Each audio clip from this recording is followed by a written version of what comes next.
Vamos lá, pessoal, vamos orar, vamos seguir nossa próxima hora. Pessoal que está entrando, por favor, entre em silêncio, a gente já está orando aqui. Bondoso Deus, agradecemos pelo intervalo, agradecemos pela noite que estamos tendo e pedimos que o Senhor seja conosco nesta hora final. Em nome de Jesus, amém. Queridos, essa é a nossa sexta palestra, continuando o assunto dessa noite, que é como a queda afeta as nossas produções culturais, e como nós cristãos, ao analisarmos os produtos culturais desse mundo e as práticas, devemos estar cientes disso, atentos a isso, prontos para investigar como o pecado tocou todas as coisas. Então a pergunta agora nessa hora é, como que a gente vai avaliar as práticas culturais no que diz respeito à queda? Bem, deixa eu te dar uma ferramenta muito útil para começar. Lembra, ontem a gente falou um pouquinho sobre como Efésios 5, ou foi 2 noites atrás, como Efésios 5 acaba ferindo culturas diferentes de maneiras diferentes. Assim é a lei do Senhor. A lei do Senhor ela é um critério eterno, transcultural, que vale para todos os povos, em todos os tempos, em todas as situações. E ao usar os 10 mandamentos, que são o resumo da lei moral, você facilmente vai perceber onde estão as distorções. A lei do Senhor vai funcionar sempre como um espelho óbvio, para você mostrar e ver como que as coisas estão sendo distorcidas. Ao analisar um filme, ao analisar uma música, ao analisar uma prática, um costume cultural da sua cidade, do seu país, você facilmente vai ver as distorções por meio de refletir como que o decálogo se aplica àquela situação. Entenda, toda criação humana envolve algum tipo de distorção. Por causa da graça comum, assunto de ontem, ela sempre vai ter fragmentos da verdade. Mas por causa da queda, ela sempre vai estar enroscada de pecado. Ela sempre vai estar enroscada de mentira. Então, por exemplo, um filme que trate do assunto adultério. Não é porque o filme tem o assunto adultério que ele é um filme que seja inadequado. Ele pode ser inadequado por outras razões, mas não pelo simples fato de lidar com adultério. Pode ser um filme que vai mostrar a brutal realidade do que o adultério faz numa família. De como a confiança é despedaçada, de como os filhos sofrem, de como aquilo que parecia ser tão promissor, aquilo que parecia ser tão excitante, tão agradável, tão atiçante, logo se mostra algo vazio, algo que não supre de fato o coração. Pode ser um filme dramaticamente pesado e mostrar a feia realidade do adultério. E isso é bom. Ao mesmo tempo, por outro lado, pode ser um filme super leve, super light, super divertidinho, super aparentemente inofensivo, mas que ele mostra o mesmo adultério como algo normal, como algo leviano, como algo trivial pelo dia todo. O que eu estou dizendo é o seguinte, a forma que o assunto é tratado é tão ou mais importante como o fato de que o assunto é tratado ou não. Você pode mostrar, por exemplo, o uso de drogas num filme de uma maneira que sirva para mostrar como isso é destrutivo. Uma década atrás, talvez, houve um filme chamado Traffic, dirigido pelo Steve Soderbergh, ganhou muitos prêmios, e um filme que muitos crentes na época ficaram assim, não, a gente não deve assistir esse filme. Esse é um filme que fala sobre o uso de drogas.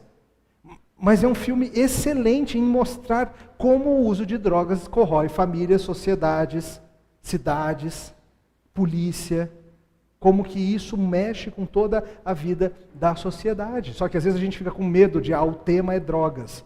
Mas pode ser que, embora o tema seja pesado, um tema que diz respeito à realidade do mundo caído, mas ele pode ser usado para mostrar verdade também. Então isso sempre está misturado, isso sempre está junto.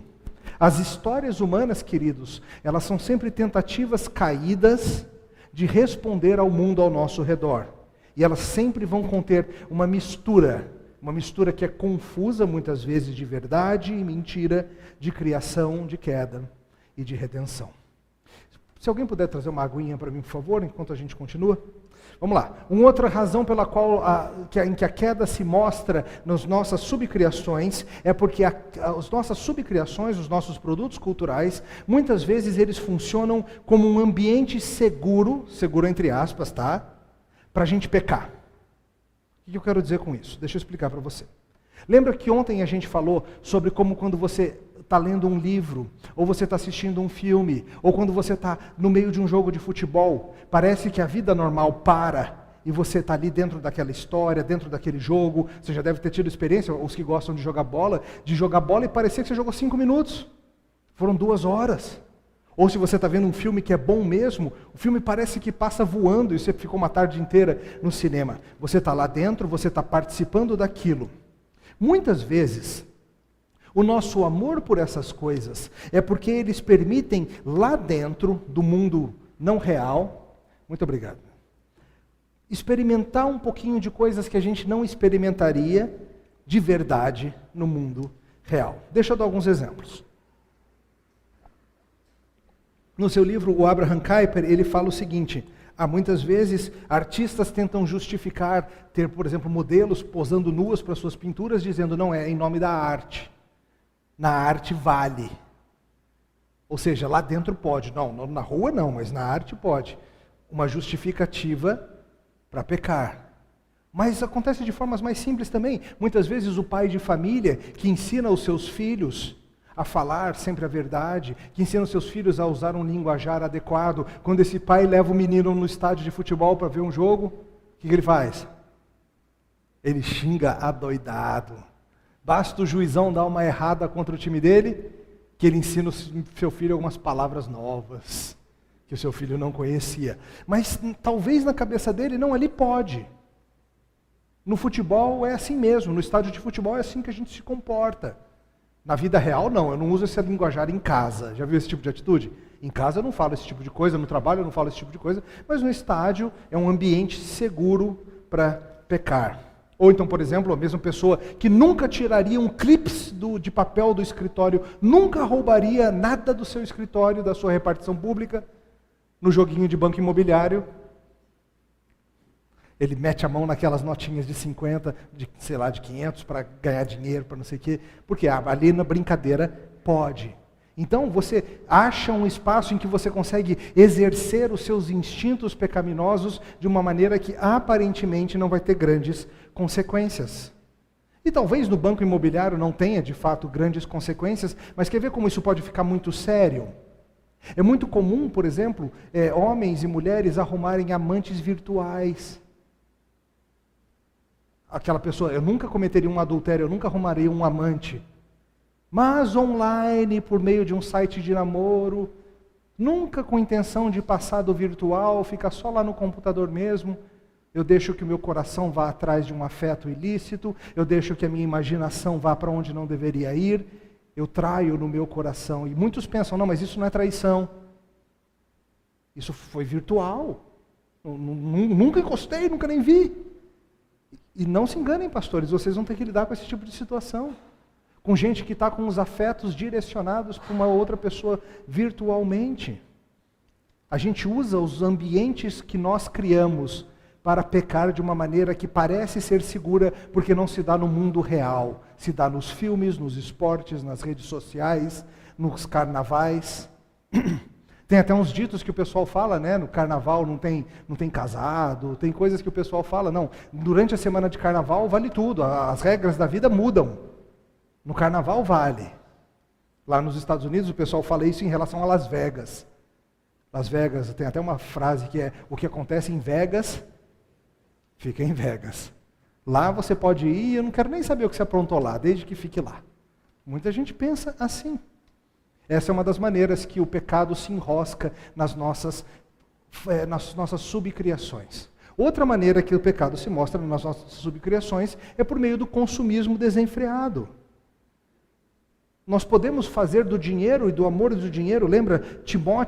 Paulo escreve para Timóteo sobre isso, sobre o perigo do amor do dinheiro, o perigo daqueles que querem enriquecer. A Bíblia é cheia de alertas nesse sentido, e você sabe, as artes não são puramente a arte, o esporte não é puramente o amor ao esporte. Tudo isso tem o que envolvido? Muito dinheiro. Nunca é algo simplesmente puro. Isso se mostra, por exemplo, na propaganda. Olha como não faz sentido. Neymar joga muito bem futebol. Neymar faz muitos gols. Neymar é bom de drible. logo compre o shampoo de Neymar.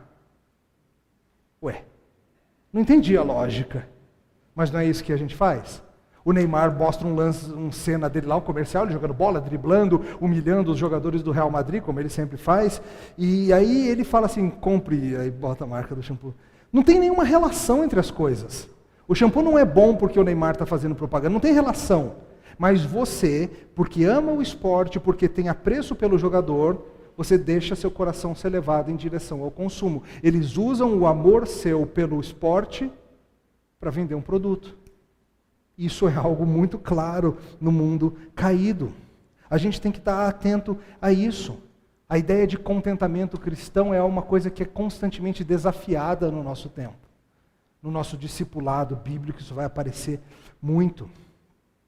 Outra forma em que as nossas criações são enroscadas pelo pecado é a violência.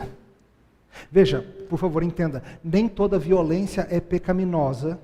Isso tem que ficar muito claro para você, mas a violência sempre é um produto da queda.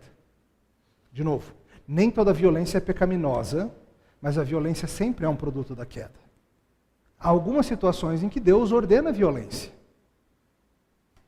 Na sua Bíblia tem isso, não tem? Guerras, sacrifícios, a cruz é violenta. É uma violência ordenada pelo próprio Deus. Mas note que sem a queda não teríamos guerras, sacrifícios, nem cruz. Porque a queda quebrou o mundo, há um tipo de violência que se faz necessária. Até aí tudo bem. O problema é quando a gente passa a amar violência como violência. E aí, queridos, é uma área do coração em que cristãos precisam ser muito desafiados. Nós somos prontos a condenar o eroticismo, esse tipo de coisa, corretamente. Mas nós somos mais lentos em examinar os nossos corações por um amor indevido quanto à violência. Alguém já disse, não lembro quem foi o autor da frase, mas algo como, ainda bem que a guerra é algo tão horrível, senão nós amaríamos ela demais. É esquisito, né? Mas é verdade. É fácil o coração humano amar a violência de um jeito impróprio. Às vezes a gente ama filmes violentos só pelo fato de ser violentos. A gente ama às vezes esportes só pela violência deles. Veja, eu não estou querendo fazer uma condenação completa de todo tipo de luta. Hoje no almoço a gente teve uma boa conversa sobre isso. Não é esse o meu ponto. A gente pode pensar mais biblicamente sobre essas coisas. Mas cuidado, para você não tratar algo que só existe por causa da queda e que não vai existir na próxima realidade, como se fosse o que move o seu coração. Um outro aspecto óbvio é o da sexualidade pervertida. A gente começou a tocar nisso. Lembre-se, sexualidade é algo criado por Deus, algo declarado bom na criação, mas que é pervertido na queda.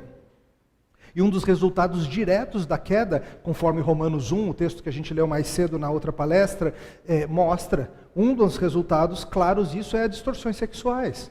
Por causa da disposição mental reprovável, por causa de Deus entregar o homem às suas próprias paixões, ele vai atrás de toda sorte de distorção, de depravação sexual. E as nossas subcriações vão estar enroscadas com distorções nessa área também.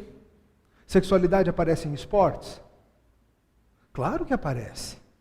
Aparece de formas diversas. Aparece talvez nos uniformes das atletas. Eu lembro uns anos atrás, teve uma controvérsia enorme, porque a Federação de Vôlei, acho que brasileira, queria mudar o uniforme das jogadoras, queria tirar aqueles shortinhos colados e botar algo mais solto, e houve uma rebelião contra isso. O que ninguém queria dizer é porque a gente gosta.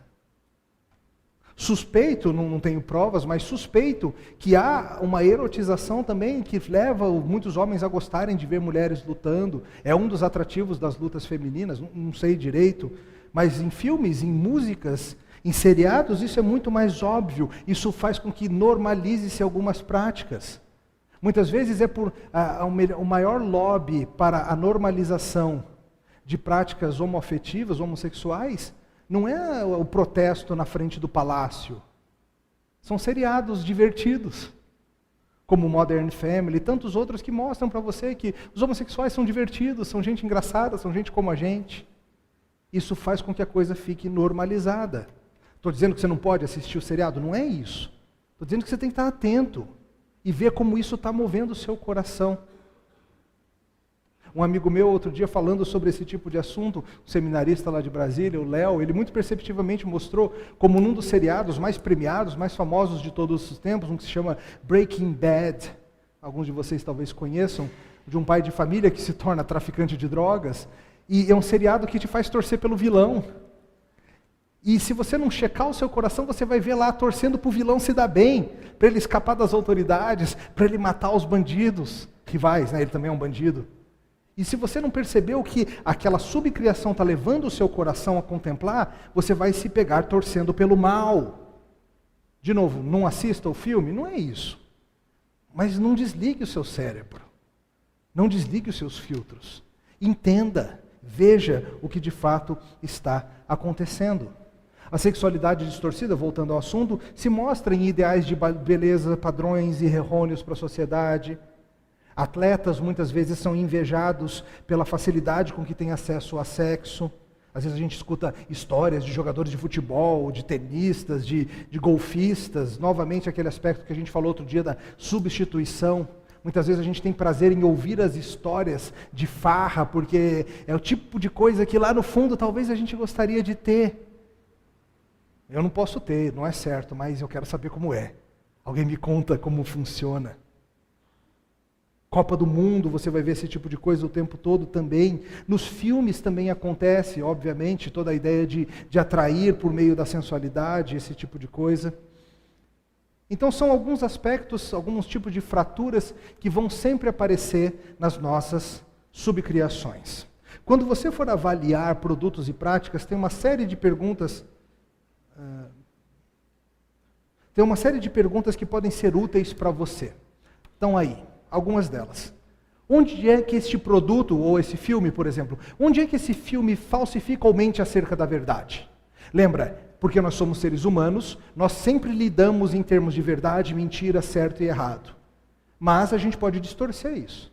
O que esse filme ou esse seriado diz que é verdade? A verdade da vida é acumular dinheiro? A verdade da vida é ter inúmeras namoradas? A verdade da vida é nunca se prender, viver livre, leve e solto? O que é verdade?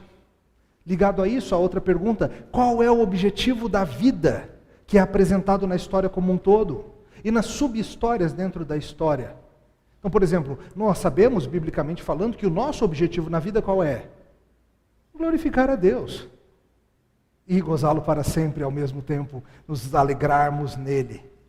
Mas, pode ser que em certa prática o objetivo da vida seja o acúmulo de riquezas.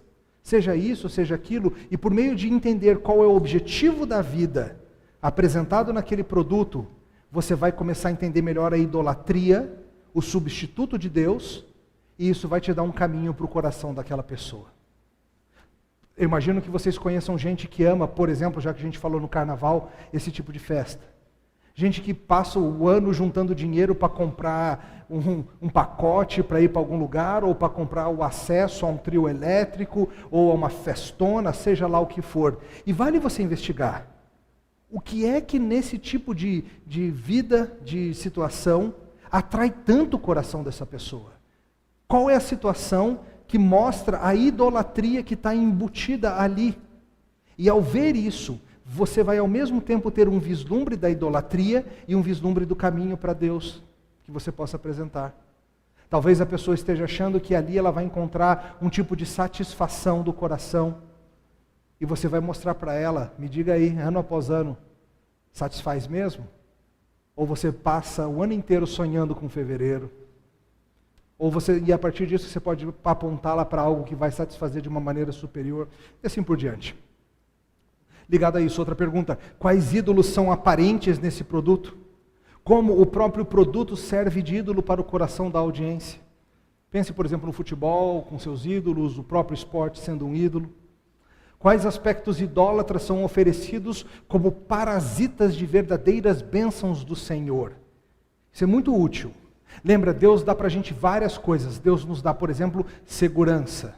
A tranquilidade de que estamos seguros e protegidos na mão dEle. Os ídolos tentam parasitar essa verdade e te oferecer uma falsa segurança. E você, por meio de examinar isso, vai encontrar esses caminhos. Como é que sexo, amor, dinheiro, alegria são apresentados num filme ou numa prática? Como isso se contrasta com a visão bíblica sobre essas coisas? Como é que este produto ou prática permite que a pessoa desfrute de algum fruto do pecado em suposta segurança? Aquilo que eu falei mais cedo um pouquinho, a ideia da substituição, da falsa segurança. Esses são alguns pontos, a gente poderia falar mais, mas eu acho que esses cobrem o que eu queria. Vamos voltar então para o nosso exemplo. Ontem a gente começou a falar de Olimpíadas. Eu escolhi Olimpíadas porque trata-se de algo que praticamente todo mundo lembra. Ano passado a gente teve Jogos Olímpicos no Rio de Janeiro. Todo mundo lembra de assistir pelo menos alguma cena da abertura, algum esporte ou alguma coisa nos noticiários. E trata-se de uma subcriação enorme, em que fica fácil ver todas essas coisas. Ontem eu mostrei para vocês como essa criação tem aspectos criativos dados por Deus. A gente falou do senso de comunidade, a gente falou de que mais? Unidade e diversidade. A gente falou da beleza que aparece nos esportes, nas cerimônias, nas medalhas, nos uniformes. A gente falou do que mais? A ideia de esforço e mérito. Muitas coisas que a gente tratou ontem. Agora, vamos ver como, embora isso seja muito espetacular e muito interessante, mas o pecado se enrosca nisso tudo. Por exemplo, superstição. A gente falou um pouquinho de superstição na palestra passada. Nas Olimpíadas tem superstição? Tem. Fui procurar e achei facilmente uma matéria que diz assim, matéria de jornal. Deixa eu ler para vocês, sobre o boxeador Robson Conceição. A matéria dizia assim: após se aquecer para o combate, o boxeador Robson Conceição, 27 anos, coloca a mão dentro da sua bolsa e de lá retira uma Bíblia. Abre o livro sagrado em uma página aleatória e lê o primeiro versículo a chamar a atenção dos seus olhos. Suspira e fecha a Bíblia. Ainda no vestiário, na hora de colocar as luvas no atleta, o treinador já sabe. Luva direita primeiro, depois a esquerda. Ao calçar as sapatilhas, o boxeador já havia seguido o mesmo ritual. Sapatilha direita primeiro, depois a esquerda. Aí ele diz: abri a Bíblia em uma página qualquer e li o que caiu na sorte do dia. Li o Salmo, coloquei a sapatilha e luva direita e me benzi. Confirmou com um sorriso no rosto o lutador baiano. Olha que interessante. Um exemplo claro de um homem que dedica sua vida a lutar. Se esforça tremendamente com sua dieta. Não pode comer baião de 2, essas coisas. Eu imagino que boxeador não possa comer essas coisas. Tem que comer uma dieta muito rigorosa. Passa horas e horas do dia sofrendo, suando, dando murro em saco de areia, subindo morro, descendo morro, treina, luta, sofre, se priva, faz todo tipo de coisa. Mas por alguma razão ele acha que o que vai dar a vitória para ele é botar a luva direita na frente da esquerda. Não é o treino, não é o esforço, não é o mérito. É abrir a Bíblia num lugar qualquer, meter a mão assim, e ler um negócio que não tem nada a ver. E, tá bom, né? E aí se benze, notou? O sincretismo. Se benzeu e foi à luta. E se você procurar por aí, queridos, basta você buscar nas jornais e revistas e noticiários, sites da época dos jogos, inúmeros exemplos de sincretismo, de superstição. O próprio tenista Rafael Nadal, uma reportagem mostra que ele buscava, tinha um símbolo, os anéis olímpicos pintados na quadra, ele ficava o máximo possível em cima do símbolo. O quanto ele pudesse evitar, ele evitava sair dali. Por alguma razão ele achava que isso o protegia. Idolatria. Tem idolatria nas Olimpíadas? Claro que tem. Tem idolatria por parte dos atletas? Claro que tem. Para muitos daqueles, os jogos são o quê? Deus. Os jogos são o sentido da vida. Para muitos daqueles atletas, o objetivo da vida é glorificar os jogos e gozá-los para sempre. Viver para a glória do Olimpo.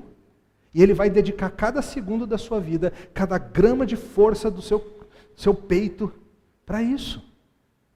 Ele vive para servir o Deus sucesso esportivo.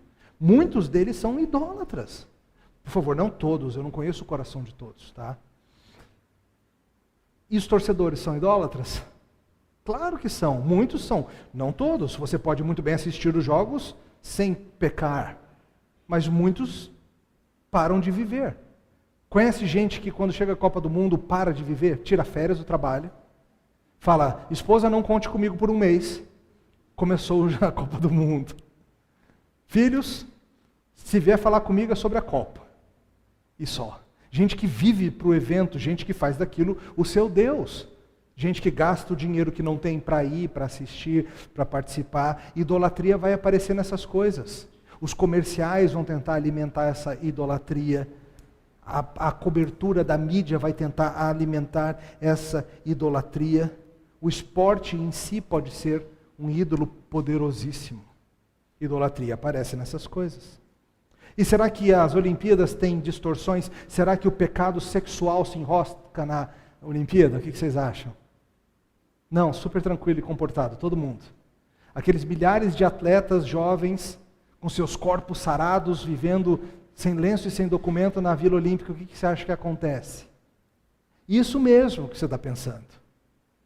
Procura por aí notícias e você vai ver, alguns atletas dão entrevistas muito francas falando sobre a rampante promiscuidade que é a Vila Olímpica. Todo mundo dormindo com todo mundo, quando não é o dia do jogo, né, imagino. Mas à vontade. Lembro de uma entrevista daquela goleira da seleção dos Estados Unidos, a Hope Solo, goleira bem famosa, e ela falando de como era liberada a coisa. Não sei se houve uma polêmica, o governo do Rio de Janeiro acho que ia distribuir preservativos, não sei quantos milhares. Além disso, o que muitos turistas estrangeiros que vieram para o Brasil, para o Rio de Janeiro, estavam buscando além dos jogos? Vocês sabem, turismo sexual, prostituição, tudo isso que está envolvido com isso. Procure por aí, você vai ver várias histórias, inclusive de atletas internacionais, não só turistas, envolvidos com garotas de programa, essa coisa toda. Outro tipo de distorção de sexualidade, talvez você se lembre desse evento, houve um pedido de casamento de uma mulher para outra, lembra disso? Uma mulher que pediu a outra em casamento, acho que era uma atleta e uma treinadora, agora eu não lembro bem, mas o enorme destaque que isso recebeu na mídia, a Globo só falava nisso. A ideia de que olha só a coragem dessas duas mulheres, vencendo o preconceito, vencendo isso, não sei o quê, o pecado se enroscando, a distorção da sexualidade nisso. E a egolatria, o culto à personalidade, será que aparece nas Olimpíadas? Um exemplo mais famoso foi daquele nadador norte-americano, lembra dele? O Ryan Lochte.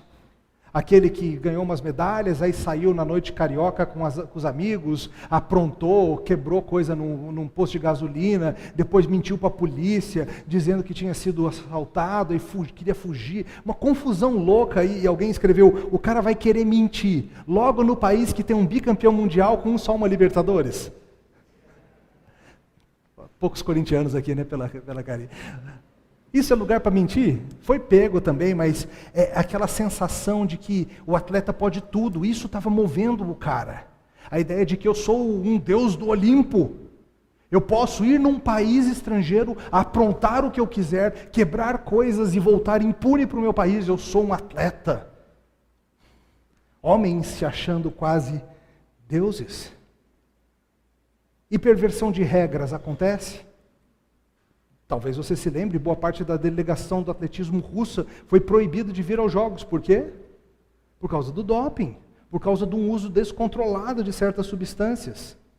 Houve também reclamação de abuso, de perversão de regras por parte de atletas estrangeiros. Eu mencionei isso ontem, contra a torcida brasileira. Em particular, aquele saltador com vara francês, o que ficou com a medalha de prata, reclamando que na hora do salto dele a torcida fez o que nenhuma torcida do mundo faz, que é ficar vaiando, atrapalhando, tentando zoar na hora do salto dele. Certo ou não, foi algo visto como uma perversão das regras implícitas de fair play.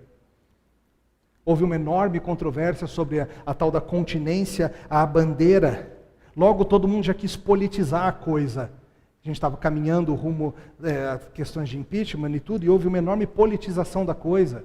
Alguns falaram que isso era um movimento contra o governo, outros que era uma tentativa de voltar ao governo militar, isso, aquilo, mas a minha pergunta para vocês é, não estou dizendo que foi, mas o esporte pode ser usado como ferramenta política? Ou se pode? Tem um livro interessantíssimo de um homem chamado Simon Cooper, que se chama Futebol contra o Inimigo.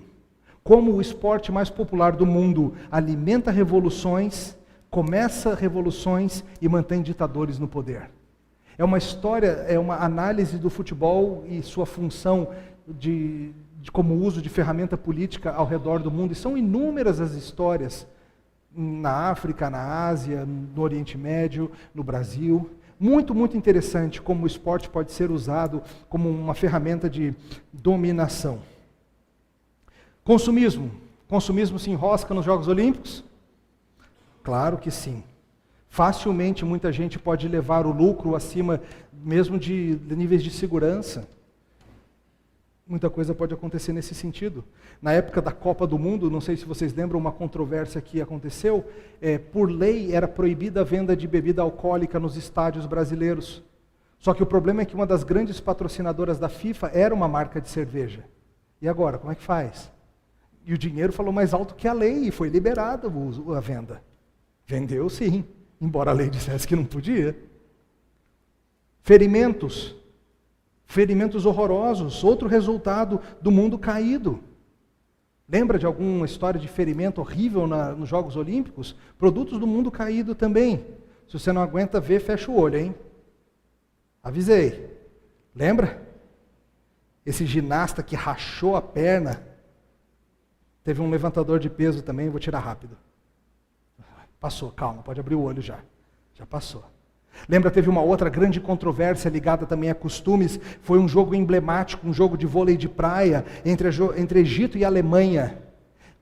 Vôlei de praia feminino, e foi uma controvérsia também, porque as jogadoras do Egito estavam vestidas do famoso burkini, que é aquela burca, biquíni, uma roupa que cobre da cabeça aos pés, e a alemã estava com um micro biquíni.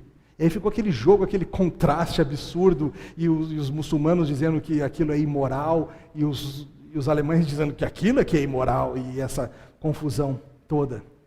Esportes são um lugar preeminente também para o racismo, queridos. Há inúmeras histórias interessantíssimas sobre o assunto. Pouca gente sabe, mas o futebol foi uma das forças mais importantes na guerra iugoslava. Foram as torcidas organizadas dos times da Sérvia, que foram recrutadas por ditadores como seus grupos de extermínio para sair pelos campos, atacando, queimando casas, estuprando mulheres dos croatas, dos bósnios e de outros povos. Tudo isso alimentado pelo ódio que já havia no esporte. Eu escrevi um artigozinho sobre isso, está no livro que foi lançado, A Sistemática da Vida, uma coleção de artigos em honra ao Dr. Heber Campos. E tem um artigo sobre isso, sobre imagem de Deus, futebol e esse tipo de coisa. Se você quiser ler mais sobre isso, procura lá. Mas aqui foi um exemplo, esse aí, da figura de uma xenofobia, um racismo motivado e mostrado nos jogos. O de branco é o judoca israelense e o de azul é um judoca egípcio. E o judoca israelense deu uma surra no egípcio e o egípcio se recusou a apertar a mão do israelense. Foi mais uma grande controvérsia. Era um muçulmano e um judeu, e o muçulmano não quis saber de apertar a mão do judeu que havia derrotado. E assim foi mais uma grande confusão. Isso aí só para mostrar para vocês alguns exemplos, no nosso grande exemplo das Olimpíadas, de como, embora seja algo maravilhoso, algo grandioso que nós humanos criamos com a criatividade dada por Deus, Jogos Olímpicos que unem as nações numa infinidade de esportes e modalidades, mas tudo isso está enroscado de pecado. O pecado se entrelaça nisso tudo. Por hoje é só. Algumas perguntinhas?